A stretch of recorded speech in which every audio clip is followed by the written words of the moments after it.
Hello world, this is the first episode of the week I'm gone, and we're gonna try something different. We're playing out a bit of Enter the Gungeon, and I love this game to death. I used to play it with my friend.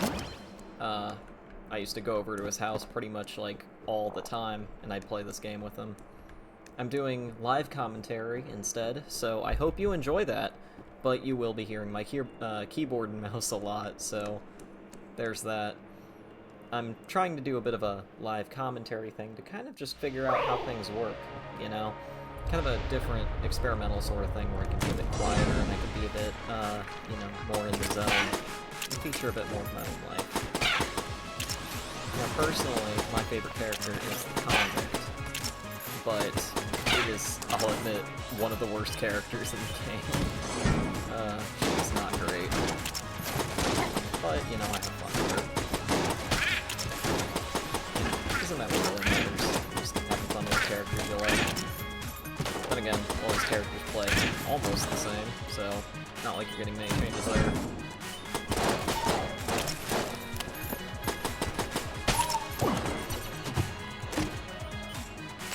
Nice. Plunger. I needed that. I really hope you enjoy, like, more of a live sort of thing, even if I go quiet more often. But it is an experiment I'm willing to try for this week alone, and hey, it might be fun. I don't think I'll stick to live commentary all of the time, but I will definitely do it sometimes, like for this. Because now that I'm, like, starting to do it, and I'm not even, like, a minute in, really.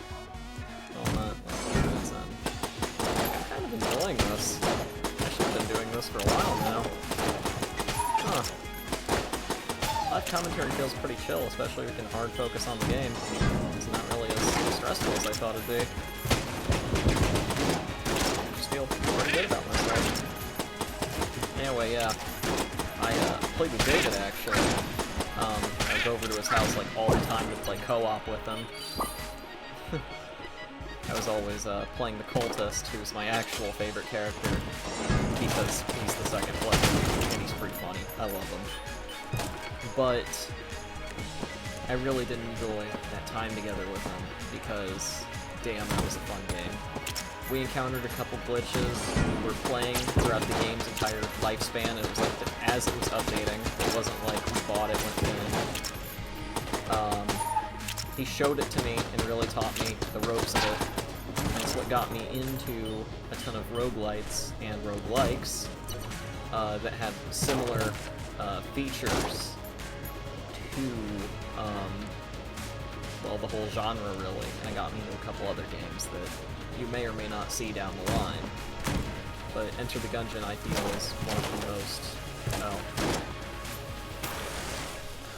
I can't do anything about that. That's gonna blow up. That was bad luck on my end. And I have to make a massive long walk. Okay, cool. I'm trying to play as quickly as I can, because I have a lot to do. But I hope this actually turns out pretty well. Anyway, I used to play with him all the time. We were going through that game like crazy. And, you know, we played that game probably from our teenage years. So maybe when I was like 13 and he was 14, maybe. I don't remember the exact ages. But we played through there, and we played it before I eventually moved out of my hometown. And that would have been when I was like 18, 19. And he would have been like 20. No, I don't like you. I do like that, I do like that. I do like the trick gun, but I need a key. Oh, and I need to test something out here. Okay, so it's not in this room.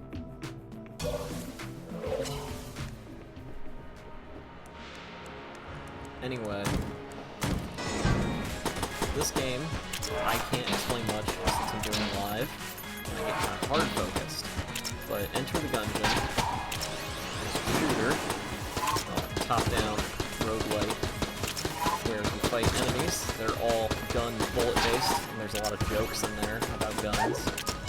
You just shoot, you dodge, you aim, you do the basics of any sort of gun. But you also have access to your actives, which would be like Molotov, or, you know, passives that don't affect you in a lot of current moments, but occasionally affect you in other moments. And then you have blanks, which are really useful. I used that earlier. That actually deletes all bullets on screen, or at least around you. I just love this game. Ooh. I love that. Is it cursed? No, it's not. Oh, that's great. And hey, it's not much, but I'll take it. I have a really fast fire rate. That's crazy. I swear I did nothing in the game to actually affect that. I didn't go turbo mode or something. Anyway, one thing I like about the game is just collecting guns and testing out different things and just having a fun time with it. This is our first floor boss. There's a lot of different floors in this game, and a lot of different bosses. But usually you have one boss per floor, and this is one of three here. It's the Bullet King. He's one of the ones I actually like a lot more compared to other ones, since he's a bit easier. I can tolerate him. Also, he stands out to me, mainly because he's just kind of fun to play against. He's got a simple pattern to go off of, and you can't really choose him, you just play. The other two first floor bosses that have issues are, one of them you can cheese depending on level layout, and the other you can't cheese, and it's actually a lot harder than really any of the other options. And it's kind of sad because, you know, it's such a good first floor setup. That was a good first floor run, actually. I took little to no damage. I can't wait to upload this. Even if I am a bit quieter than I usually am. I mean, this is definitely fun. Ooh, the hand. I love the hand.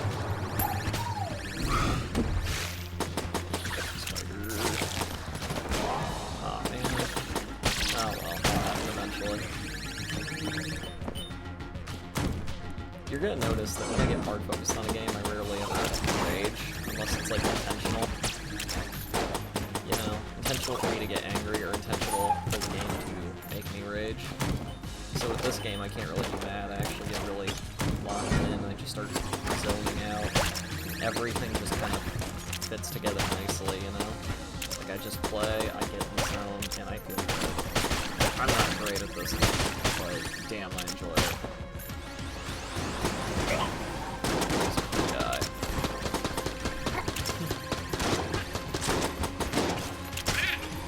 That was funny.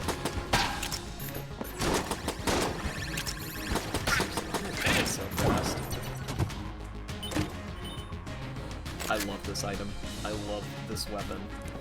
So this gun, you know, I have the budget revolver, which is a basic revolver, a sawed-off shotgun, the plunger, which is just acid damage with max damage, and then my personal favorite, the sling.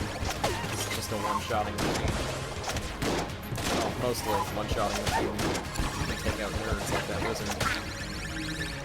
I hate that wizard.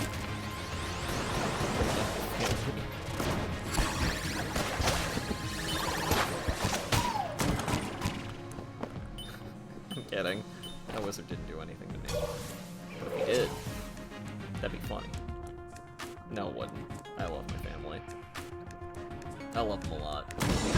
I hope I'm not quieter than my game volume. I really hope I'm not, because this is my first time actually really messing around with this.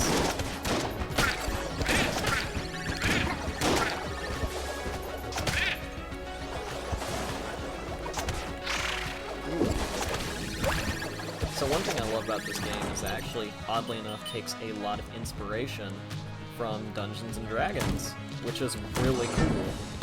especially for a game like this, where there's literally, like, little to no ties to that game ever. There we go. So we gotta go around, because that exit is blocked off.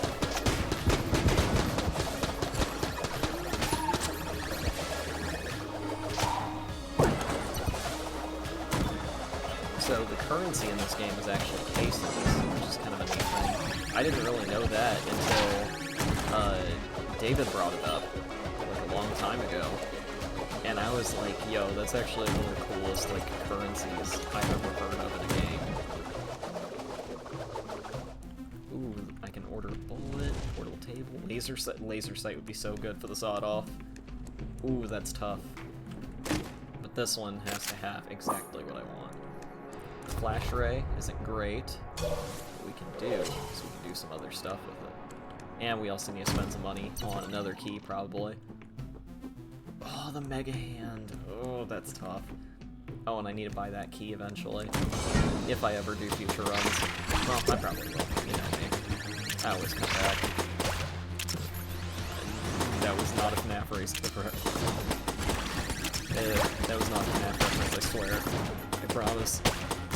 Please.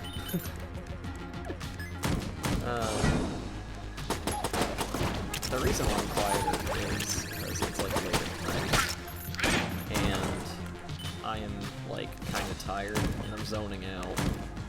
I'm really just like, I'm in, you know?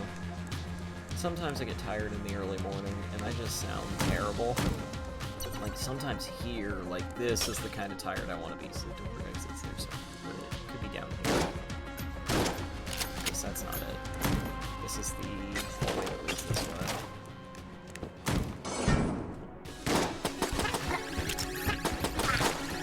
So one thing I like is that as you go down the floors, the enemies actually get, rare enemies start popping up, harder enemies, I should say, but the health of the enemies is increased than when you encounter them on other floors. So the bullets now take like one more hit, maybe, than they did on the last floor, which is such like a nice little change. It really challenges you just a little bit, because you can't get used to counting bullets, now you have to count floors and bullets. Oh, you're the Synergizer, but for 49. Oh, that's tough. Man, this is a good floor too, because it has everything I could ever want. I'll tell you what, do I have enough for the Mega Hand? Okay, and I'm 1 point off on the key. I'll do the Mega Hand to show it off because it's Mega Man. I love Mega Man. Oh, we're fighting the snake. Everyone hates this boss, and I know why. He's so bad. He's not, like, terrible boss design-wise, I guess. He's just, like, kind of a pain to play against. Because anytime he eats those, kind of like an actual snake, he gets bigger, faster, stronger. Kind of like that one Deftones song. You can see that I laugh at my own jokes. I just, like, I'm not all there. That was awful. I'm so sorry. That was the worst gameplay I could have given me.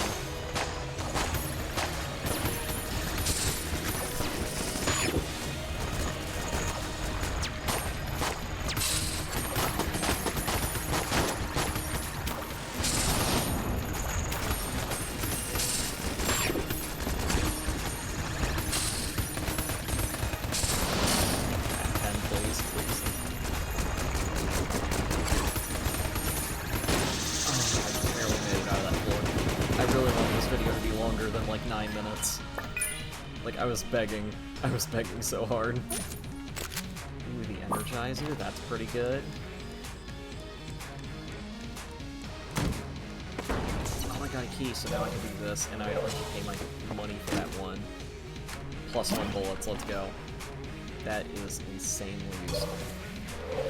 Okay, next floor, I'm gonna try and speed this up, because I need to get a lot done tonight, anyway.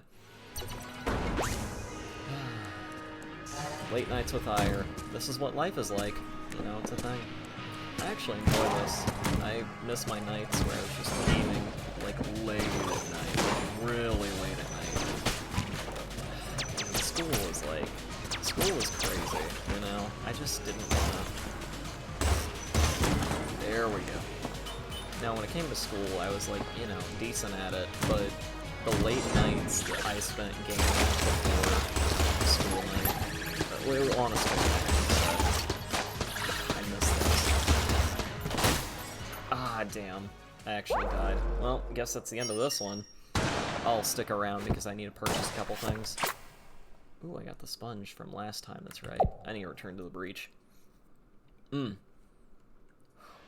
I love this game. It's a really fun game that I played with David, and I'm glad he got me into it because that got me into a whole, like, slew of different games. And I just cannot, like, unforget all that time we spent. Because, man, that was it. That was the life right there. And it doesn't look like it can purchase anything. Such a shame that this video is a lot shorter, but hey, you know, maybe I could show off maybe like a couple things if I have some time. Yeah, I think I've got a little bit of time. We could go to the Ammonomicon. That is my favorite joke in this. I love it. You get to see like your equipment, active item, passive item. You see all the guns that you've collected over all of your journeys, including, you know, crossbows, baseball bats, hammer guns, a gun on a skateboard, the mega hand, a guitar. Like, they're so goofy too, you know? It's funny, it's charming.